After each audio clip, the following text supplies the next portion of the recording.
नमस्कार, मैं हूं सुधीर पाल और आप देख रहे हैं पंचायत ऑब्जर्वर। सत्ता का नशा होता है और यह नशा जब सिर चढ़ के बोलने लगता है, तो उड़ीसा के गवर्नर हाउस जैसी घटना होती है। उड़ीसा के गवर्नर हाउस में गवर्नर के पुत्र ललित दास ने गवर्नर हाउस के एक अधिकारी को पीट-पीट कर घायल कर दिया। उस अधिकारी की गलती सिर्फ यह थी कि ललित दास के हुक्म पर उसने बढ़िया गाड़ी उपलब्ध नहीं कराई।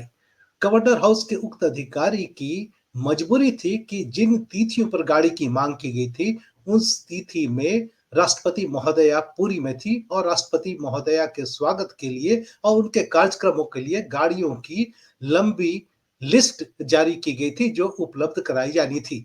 इसलिए मजबूरी में उन्होंने ललित दास के लिए एम्बेसडर कार भिजवा दी। बस यही ललित दास को नागवार गुजरा और उसने आओ देखा ना ताव देखा अपने 5 मित्रों के साथ गवर्नर हाउस के उक्त अधिकारी जिनका नाम बैकुंठ प्रधान है, उसको पीट-पीट कर घायल कर दिया।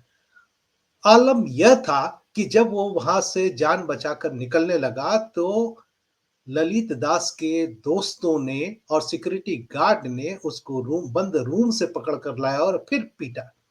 इस घटना को लेकर उड़ीसा में विभिन्न राजनीतिक संगठनों ने आंदोलन की चेतावनी दी है। मामला ह्यूमन राइट्स कमीशन में भी चला गया है। 4 दिनों के बाद जब मामला ज्यादा गर्मा गया, रघुवर दास जी ने कहा है कि न्याय मिलेगा। यह हमारे परिवार का मामला है और परिवार में किसी के साथ जाति होती है तो उसे न्याय मिलेगा। आज के विशेष में इसी पर हम बात करेंगे और उससे पहले देखिए यह स्टोरी। रघुवर दास के पुत्र ललित दास ने उड़ीसा राजभवन के पदाधिकारी को पीट-पीट कर घायल कर दिया है। उड़ीसा में यह एक बड़ा मुद्दा बन गया है।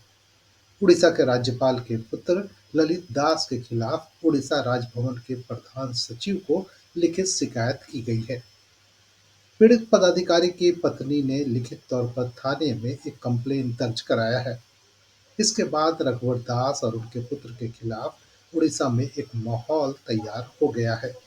सचिवालय स्तर के सारे कर्मचारी आंदोलन की मूड में हैं। सचिवालय के कर्मचारियों और अधिकारियों ने चेतावनी दी है कि अगर राज्यपाल के पुत्र के खिलाफ कार्रवाई नहीं होती है या फिर उनके खिलाफ शिकायत दर्ज नहीं होता है तो वे लोग आंदोलन पर उतरेंगे।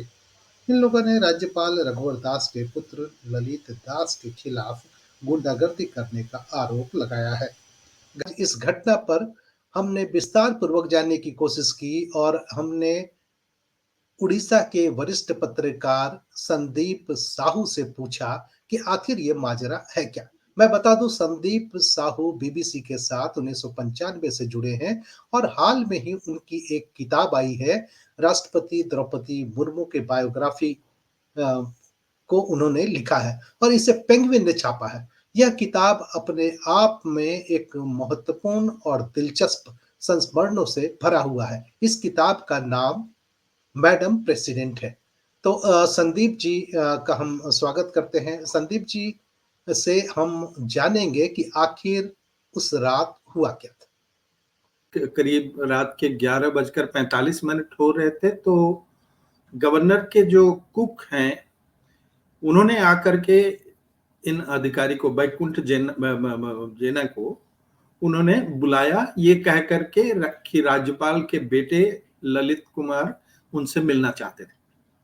तो ये गए, कुक के साथ गए 4 नंबर वाले सूट पे जहां ये राज्यपाल के बेटे ठहरे हुए थे, वहां पे गए तो अचानक वो, इनका कहना है कि राज्यपाल का बेटे ललित दास इन पर भड़क उठे और भद्दी भद्दी गालियां देनी शुरू कर दी उन्होंने। तो उसका जब इन्होंने ऐतराज जताया, उसका विरोध किया, तो और भी हाथापाई पे उतर आए राज्यपाल के बेटे। तो वहां से वो भाग निकले और वहीं बगल में एक एनेक्सी बिल्डिंग है जहां उन्होंने छुपने की कोशिश की, लेकिन 2 पीएसओ जो थे राज्यपाल के, उन्होंने उनको ढूंढ निकाला और फिर दोबारा खींच करके उसी सूट में ले गए जहां राज्यपाल के बेटे और उनके साथी लोग थे। वहां उनकी भरपूर पिटाई की और यहां तक कि जान से मार देने की भी धमकी दी गई, ऐसा उन्होंने एफआईआर में और राज्यपाल के सेक्रेटरी को लिखे गए अपने पत्र में भी इसका जिक्र किया है। वो 5 तारीख से ही राष्ट्रपति के दौरे के लिए उनको तैनात किया गया था। पुरी में जो राजभवन है, वहां राष्ट्रपति के आगमन के लिए और उनके स्वागत के लिए सारी तैयारियों की जिम्मेदारी उनको दी गई थी। इसी सिलसिले में वो 5 तारीख से पुरी में ठहरे हुए थे और रथ यात्रा 7 को संपन्न हो गई। तो अगले दिन वो आकर के यहाँ राज्यपाल के जो प्रमुख सचिव हैं शाश्वत मिश्र उनसे उन्होंने शिकायत की, वो जुबानी शिकायत की और बताया पूरे घटनाक्रम के बारे में। तो इनका कहना है कि सचिव ने उनको कहा कि अभी राष्ट्रपति जी शहर में हैं, तो ये उनका दौरा निकल जाने दो, फिर हम उस पर कार्रवाई करेंगे, ऐसा इनका कहना है बैकुंठ जी का। लेकिन जब कार्रवाई कुछ नहीं हुई, राष्ट्रपति 9 तारीख को यहाँ से वो अपने दौरा खत्म करके वापस चले गए, उसके बाद भी कोई कार्रवाई जब नहीं हुई तो 10 तारीख को उन्होंने औपचारिक रूप से अपना एक शिकायत दर्ज की राज्यपाल के सचिव के साथ। और उसी दिन बैकुंठ जी और उनकी पत्नी ये दोनों पुरी में जाकर के सी बीच थाने में एफआईआर दर्ज करने की कोशिश की, लेकिन कहा जा रहा है कि उनका एफआईआर वहां पुलिस सत्ता का नशा कहिए या अहंकार या दबंगई कि पीड़ित चाहते हुए भी अपना एफआईआर दर्ज नहीं करा पा रहा है। पूरी सी बीच थाने में जब पीड़ित अपनी पत्नी के साथ एफआईआर दर्ज कराने गया तो उनके एफआईआर लेने से इनकार किया गया। उसके बाद भुवनेश्वर लौटने के बाद दंपति ने ईमेल के द्वारा एफआईआर दर्ज कराने की कोशिश की, लेकिन जो जानकारी मिली है उसके मुताबिक अब भी एफआईआर नहीं हुआ है। संदीप साहू इस बारे में विस्तार से बताएंगे। ने एक्सेप्ट नहीं किया तो वो वापस आ गए भुवनेश्वर और फिर अगले दिन यानी 11 तारीख को उन्होंने ईमेल पे ऑनलाइन पे उन्होंने एफआईआर भेजा और पूरे घटनाक्रम की जानकारी दी। तो जाहिर है जब ये मामला सामने आया तो तूल पकड़ने लगा और विरोधी पार्टियां भी इसको उछालने लगी। आज तो कांग्रेस के कार्यकर्ता राजभवन के सामने उन्होंने प्रदर्शन किया और एक्शन मांग की। बीजेडी ने भी इस मामले में प्रेस कॉन्फ्रेंस करके मुख्यमंत्री से आग्रह किया है कि तुरंत इस पे कार्रवाई की जाए। और अभी ये मामला जहां तक मुझे जानकारी है इसको रफा दफा करने की कोशिश की जा रही है, लेकिन मामला अब लगता है कि क्योंकि सेक्रेटरीट ऑफिसर्स एसोसिएशन जो है वो भी अब मुख्यमंत्री से इस मामले में जांच और एक्शन की डिमांड कर दी है। साथ ही पुरी के एक आरटीआई एक्टिविस्ट हैं जयंत दास, जिन्होंने राष्ट्रीय मानवाधिकार आयोग में इस मामले में शिकायत दर्ज की है और वहां से उनका दरवाजा भी खटखटाया।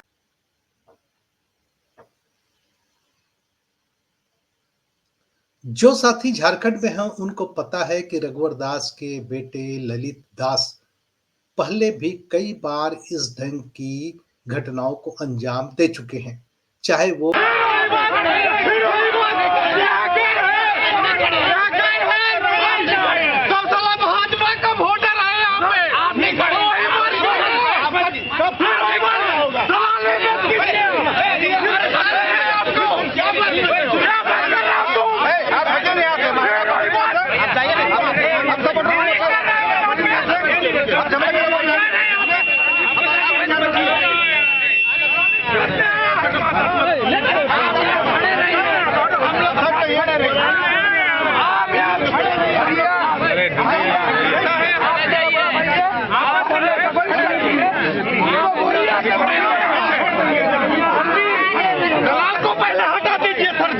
पहले बता दे रहे हैं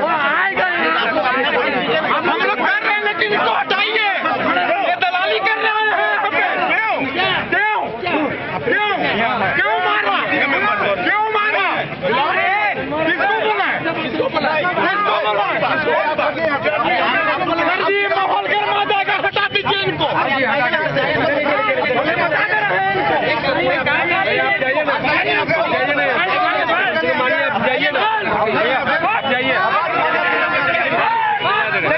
बाबा इधर आइए, बाबा इधर आइए, आगे बाबा जाइए ना,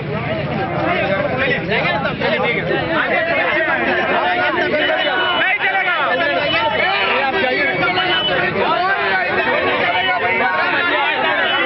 कितने से लीजिए पत्रकार है, लीजिए एकदम बढ़िया लीजिए, हम तो डाल दिए फेसबुक में, हम रिकॉर्डिंग ले रहे हैं, हो गया ना, हो गया।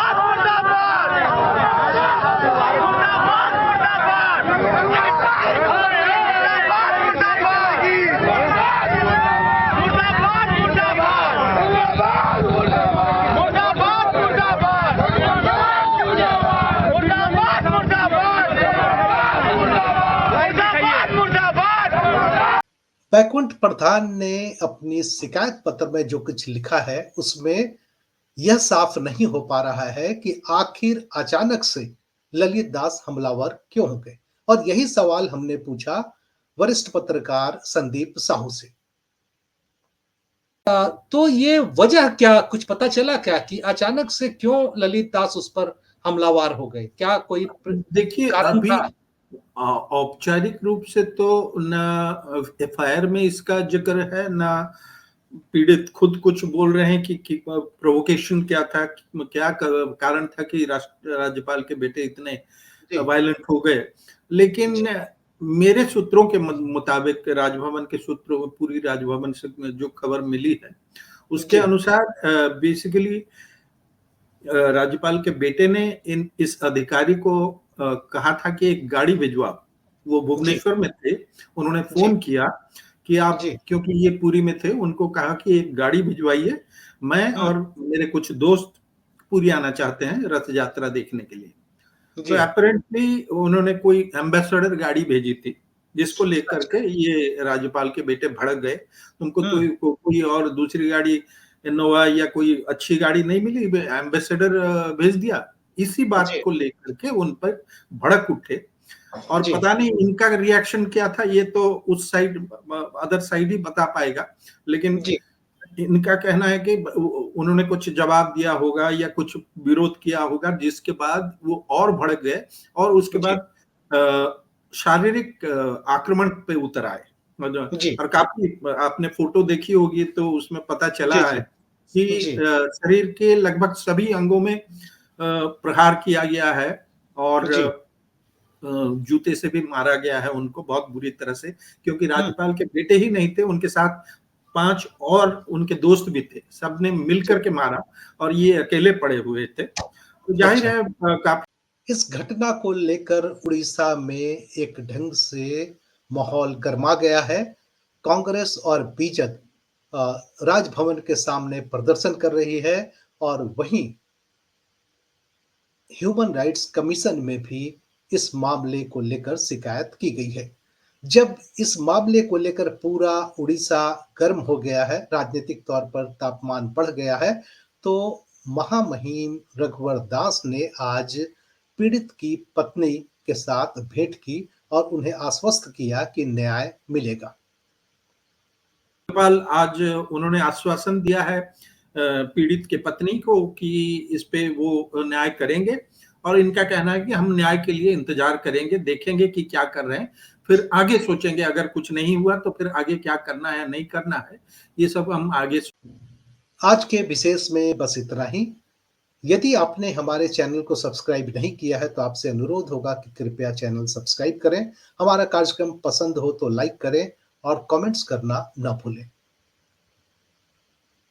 धन्यवाद।